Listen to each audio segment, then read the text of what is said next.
રાજ્યમાં ગુજરાત સરકાર દ્વારા સંચાલિત ગ્રાન્ટેડ શાળાઓમાં ભણતા વિદ્યાર્થીઓ માટે મહત્વપૂર્ણ એવી મુખ્યમંત્રી પૌષ્ટિક અલ્પાહાર યોજના અમલી બની છે, જેનાથી બપોર પછી શાળાએ ન આવતા બાળકો પણ શાળામાં નિયમિત હાજર રહેતા થયા છે અને બાળકો પોષિત પણ થઈ રહ્યા છે।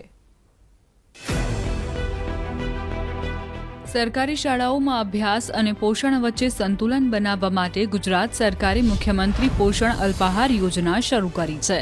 મુખ્યમંત્રી શ્રી ભૂપેન્દ્ર પટેલે પ્રધાનમંત્રી શ્રી નરેન્દ્ર મોદીના પોષણ તેમજ શિક્ષણના ઉદ્દેશ્યને પૂર્ણ કરવા માટે સુપોષિત ગુજરાત મિશન હેઠળ આ યોજના શરૂ કરી છે।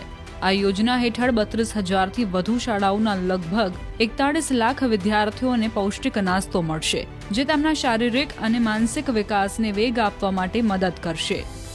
विकसित भारत 2047 वो स्वस्थ भारत भी होना चाहिए, और जब स्वस्थ भारत हो तो आज जो बच्चे हैं उनके पोषण पर आज से ही ध्यान देने की जरूरत है। और इसलिए हमने विकसित भारत की जो पहली पीढ़ी है उनकी तरफ विशेष ध्यान दे करके हमने पोषण का एक अभियान चला है। हमने राष्ट्रीय पोषण मिशन शुरू किया है। पोषण को हमने प्राथमिकता दी है। राज्य सरकार दर वर्षे રૂપિયા 617 કરોડનો વધારાનો ખર્ચ કરશે। રૂપિયા 493 કરોડ સામગ્રીના ખર્ચ માટે, રૂપિયા 124 કરોડ લાભાર્થીઓના માનદ વેતનમાં 50% વધારા માટે। પીએમ પોષણ યોજના હેઠળ 26 કે તેથી વધુ વિદ્યાર્થીઓ ધરાવતી શાળાઓમાં સંચાલકોને રૂપિયા 4,500, રસોઈયા અને મદદગારોને રૂપિયા 3,750, નાની શાળાઓમાં વધારાના સ્ટાફ અથવા મદદગારોને રૂપિયા 1,500નું માસિક માનદ વેતન આપવામાં આવશે। माननीय वडाप्रधान श्रीए हर हमेश दरेक योजना कोई पण योजना होय तो एनी अंदर जन जननी भागीदारी केवी रीते थाय एना माटेनो प्रयत्न कर्यो छे अने जन जननी भागीदारी करवाथी आपणे केटलो मोटो फायदो थयो छे ए आपणे बधा एना लाभ लई रह्या छे। દાહોદ જિલ્લામાં કુલ 1,645 જેટલી પ્રાથમિક શાળાઓ આવેલી છે, જેમાં 3 લાખથી વધુ વિદ્યાર્થીઓ મુખ્યમંત્રી પૌષ્ટિક અલ્પાહાર યોજના હેઠળ લાભ મેળવે છે। અમે બધા સાથે બેસીને ખાવા ખાઈએ છીએ। અલ્પાહાર અને જમવાનું આપવામાં આવે છે। આ યોજના શરૂ કરવા બદલ અમે સરકારનો આભાર વ્યક્ત કરીએ છીએ। સરકાર શ્રી દ્વારા પીએમ પોષણ અંતર્ગત ભોજન અને નાસ્તો આપવામાં આવે છે।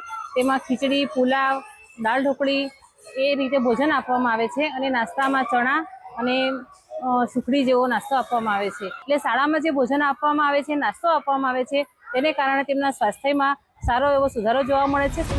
પાટણ જિલ્લામાં પણ બાળ મંદિરથી લઈ ધોરણ 8 સુધી અભ્યાસ કરતા બાળકોને મુખ્યમંત્રી પૌષ્ટિક અલ્પાહાર યોજનાનો લાભ મળતા શાળાના બાળકોને પૂરતા પ્રમાણમાં પોષણ મળી રહે અને આરોગ્ય સ્વસ્થ રહે તે માટે સરકારી શાળાના મોટાભાગના બાળકો આ મધ્યાહન ભોજન ઉપરાંત અલ્પાહારનો લાભ લઈ રહ્યા છે।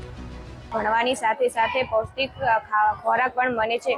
ઘર જેવું ખોરાક મળે છે। જ્યારે અમે શાળાએ આવી સવારે ત્યારે પ્રાર્થના કર્યા પછી અમને સંજીવની દૂધ આપવામાં આવે છે। એના પછી બપોરે અમને ભોજન આપવામાં આવે છે। એ અમને ઘર જેવું લાગે છે। આ યોजना अपना माननीय वडाप्रधान श्रीना पढ़ाई भी और पोषण भी ना ध्येय ने साकार करवा माटे सुपोषित गुजरात मिशन अंतर्गत अमल में मूकवामां आवी छे। स्कूल में अमने बाळकोने पौष्टिक आहार आपवामां आवे छे, जेम के अमने सवारे प्रार्थना पूर्ण थया पछी दूधनी पेकेट आपवामां आवे छे, जेम के पछी 12:30 रिसेसमां अमने नास्तो आपवामां आवे छे, भोजन तरीके आपवामां आवे छे। अमने 4:30 रिसेसमां जेम के वघारेला चना, सुखड़ी, मग जेवी रीते नास्तो आपवामां आवे छे। તાપી જિલ્લામાં ખાસ કરીને આદિવાસી વિસ્તારોમાં પ્રાથમિક શાળામાં ભણતા વિદ્યાર્થીઓ માટે આ યોજના ખરા અર્થમાં સાર્થક પુરવાર થઈ છે। પૌષ્ટિક અને સ્વાદિષ્ટ અલ્પાહાર પીરસવામાં આવતા શાળામાં ભણતા વિદ્યાર્થીઓમાં ઉત્સાહ જોવા મળી રહ્યો છે, જેનાથી વિદ્યાર્થીઓમાં અભ્યાસ પ્રત્યેની રુચિમાં પણ વધારો થવા પામ્યો છે। પ્રાર્થના સંમેલન બાદ અમને દૂધ આપવામાં આવે છે। બપોરે મધ્યાહન ભોજન અંતર્ગત અમને જમવાનું આપવામાં આવે છે। સરકારશ્રીની આ યોજના અમને ખૂબ જ લાભ આપે છે।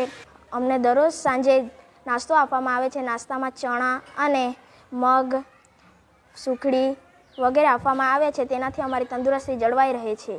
બાળક નિયમિત શાળાએ આવે એમાં હાજરી પર પણ એની અસર દેખાય છે કે બાળકો પણ વિચારે છે કે શાળામાં આપણને સરસ મજાનું દૂધ, જમવાનું અને નાસ્તો મળી રહી છે. આમ સરકારશ્રીની જે આ યોજના છે એ યોજના ખૂબ સારી છે અને એની હાજરી પર પણ સ્પષ્ટ અસર દેખાઈ આવે છે. તંદુરસ્તી અને શિક્ષણની જે વ્યવસ્થા છે એ ખૂબ સારી જળવાઈ રહી છે. મુખ્યમંત્રી પૌષ્ટિક અલ્પાહાર યોજના સરકારી અને સહાયિત પ્રાથમિક શાળાઓમાં બાળકોના શિક્ષણ, પોષણ, આરોગ્ય અને શારીરિક શક્તિમાં સુધારો કરશે. પ્રધાનમંત્રી નરેન્દ્ર મોદીના વિકસિત ભારત એટ 2047ના વિઝનને ધ્યાનમાં રાખીને આ યોજના ગુજરાતને વધુ વિકસિત બનાવવામાં મદદ કરશે અને આવનારી પેઢીઓ સ્વસ્થ, શિક્ષિત અને સારી રીતે પોષિત થાય તે સુનિશ્ચિત કરશે.